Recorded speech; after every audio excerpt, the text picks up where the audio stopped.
Et c'est donc un 3e jour de deuil national au Brésil.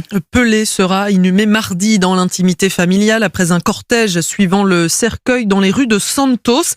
C'est dans cette ville et dans ce club que le roi du football a brillé à tel point qu'un musée lui est consacré. Alors sur place, les visiteurs sont évidemment toujours bouleversés par la mort du joueur brésilien. Un reportage de Jean-Claude Gérès. Ce musée a été créé en 2014, il renferme plus de 200 objets ayant appartenu au génie du football. On y trouve par exemple la boîte qu'il utilisait enfant pour cirer les chaussures et gagner ainsi un peu d'argent afin d'aider sa famille. Il y a aussi sa première paire de chaussures à crampons qu'un dirigeant du club lui avait offert. Tout cela enchante Priscilla, 27 ans, qui est venue avec son petit garçon.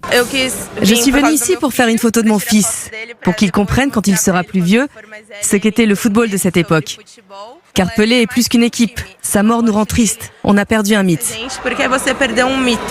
Cuca Herrador, la responsable du musée, arbore, elle, un brassard noir pour marquer le deuil, sans vraiment réaliser la mort de son idole. Je n'ai pas encore digéré.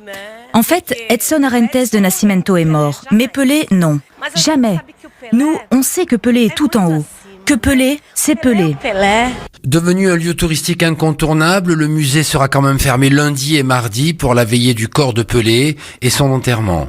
Un reportage du correspondant d'Europe 1 Jean-Claude Gérès, le Brésil qui se prépare donc aussi à l'investiture demain de Lula. Le président sortant de Jair Bolsonaro a d'ailleurs quitté le pays en direction des États-Unis 2 jours avant la fin de son mandat sans jamais avoir félicité son successeur.